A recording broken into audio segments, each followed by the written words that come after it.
So, just stopped off at Balvenie with Charlie Metcalfe, who is the UK brand ambassador, right? Global brand ambassador, Charlie Metcalfe, there we go. So, yeah, excited to try a little bit of Balvenie. Start off with this guy. So, long story short, this is a cask I like using for tastings. Okay. Because it's tasty. Okay. It's a 28-year-old 1993 American oak boggy. Okay. It was bottled a while ago. It's just been sitting for a bit. It's 58.3, so it probably needs a tickle of water, but it's good. It doesn't smell like it does. It smells incredible. You said in bourbon, yeah? Yeah. Yeah, refill bourbon.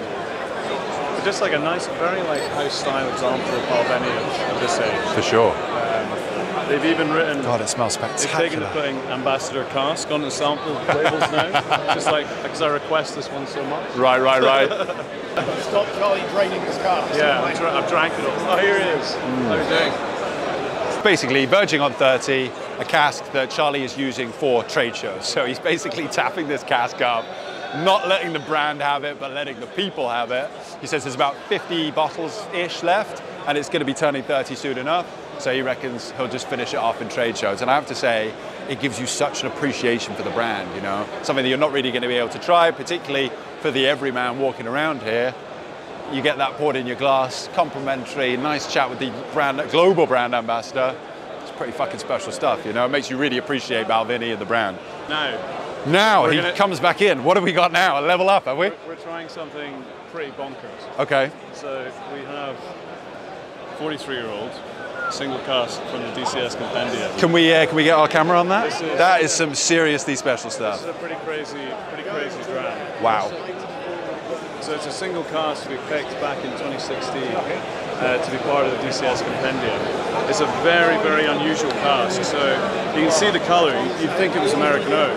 But it's a full Oloroso sherry hogshead. But you can see second, third fill, or? Probably more. Right, for sure, we don't know, okay. There's no sherry impact on it at all. Okay. We're just tasting pure European oak. It's a really unusual whiskey. Really, really interesting. Fascinating. Sorry, you'll have to excuse my hands. No, you're all good. Yeah, have a go at that. The nose is extraordinary. Wow, that's cool. Yeah. Like nice strength on it too for the age. It's what, 52.4. 52.4, yeah. So 43, I don't think I've ever tried anything older than 25 from Balvenie, you know? Okay. So this is seriously special. You've leveled it up severely, yeah. No, nice. It's big, it's bold on the palate. That is massive. Yeah. But like you say, it's not an Oloroso, not what you would expect. No. It's got a lot of that dry, woody spice, kind of chewy. Yeah. That's beautiful. But you've still got the Balvenie notes in there, actually carrying it through. So tell us a little bit about what you do with Balvenie, other than sharing amazing liquid at shows like this. So basically, my role is glorious role is to fly around the world chatting about Balvenie with anyone that cares to listen. Cool. So yeah, a little bit of like this kind of stuff, doing like on-trade, off-trade, tastings, trainings, that kind of thing. Obviously, a lot of the like social media stuff, so putting together like videos on the new releases, doing a bit of the tasting note stuff with David and Kelsey. That kind of thing, so everything. This events, is the whole lot. big, wow. Yeah. It's not Balvenie though. Do you know what I mean? It is, and it's like a beast beyond that. Yeah. It's quite, do you get a bit of waxiness on it as well? I picked it up a little bit, like in the end. Yeah, I know what you mean. Yeah. At the end, it sort of leaves your mouth with a sort of a bit of a coating, yeah. It's super, I mean, you're chewing on it, right? Like yeah, and that is literally it. It goes on and on and on. Yeah, it kind of felt like my first sip, it was going to die off a bit, but then that richness just carries through. Yeah. Spectacular. I should be trying this with you. I'm not well, I tell you what, would you like to try one of ours, or? I would love Yeah? We've got Bamor, we've got Ben Nevis, we've also got a 3-year-old Stoischer, but you've given us such age and spectacularness. Mate, I will be happy to try whatever you recommend. Grab yourself a glass, let's see what we can say. 25-year-old Ben Nevis, standard hoggy, 1996, which argued to be one of their better years, isn't it? Yeah, for sure. Thank you. Slajava, let us see what you think. So 49.5% cask strength. I mean, it smacks you straight away with that, like, this is a 96 Nevis, right? For sure, and that's what I was so pleased about. It is that very classic style that people seem to be hunting down at the moment.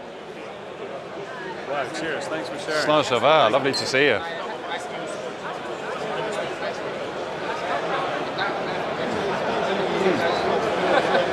Oh wow. Just like absolute like tropical fruit salad bomb, right? Yeah, right. Yeah, like super like mango, passion fruit, pineapple, Yeah. guava, really juicy. It is, and Wow. it keeps giving you more and more fruit. It's funny, Yeah. every time I go into it, you say guava. That was one of the more recent things I picked up. I was like, Yeah. very much along those tropical fruit lines, though, isn't it? Yeah. What was the ABV? Like 49, you say? 49.5 on this one, Okay. and 47.7 on the Bamor. Both of them are cask strength, though. Okay. And I spotted these. These are your new export label. These are our new export label, yes, which should have launched about 2 months ago. Okay. You probably don't have problems with labels anymore, being Hey, such a... Trust me. Oh, really? Yeah. Don't. Everyone does. So we had them all signed off. Okay. I won't say by who, but you Okay. know by who. Yeah. So they signed them all off, got them down, stuck them on the bottles day one. Okay. Day two, we arrive in, they're all being pulled off the bottles, they're not compliant. Okay. So we've had a couple of months delay on these ones. They will be released later this month, actually. We finally sorted all the labeling issues. I'm very excited to get it out there. Nice. So Nice. I mean, people are gonna absolutely love yeah, it. I mean, I'm glad. that is like what I would want bang on From a Ben Nevis. 96 Nevis. Absolutely Win. bang on. High praise from you, sir. Thank you. Well, thank you for discovering it. Because I mean, well, and thank you. One to of the those client things. that Sold to it you. back to me. This Yeah. is the thing. This is the thing. I have to say, Charlie, like finding casks at all nowadays, that's certainly not a problem you guys have producing such wonderful whiskey that you do, but it is becoming tough as an independent bottler, and so it makes it all the more special when you do get people willing to work with you, willing to bottle the liquid, and getting responses exactly like that. All the more worthwhile, you know? I'm very proud of it, and I just think it's a stunning. I have to say, like you say, there is such integration between the rum and the whiskey, and like you say, the funk, you would expect maybe to overwrite the Balvenie, particularly because it's such a light style spirit. That is the best whiskey finished in a rum cask I've ever tried. The thing with the rum cask finishes, they're fantastic if you like a bit of a sweeter style whiskey, because you're getting that rum layer over the top, like our Caribbean cask. But when you this is an example, when you let rum go long, just integrate the style, and it just works so well. And you said it was finishing for 7 years. 7 years, so it took 20 years in American oak, then re-racked into Peroni rum for a 7-year secondary maturation, really. It's sweet, but it's not saccharin. No, yeah, absolutely. You're right. That is delicious. Thank you very much for sharing. You're a gem.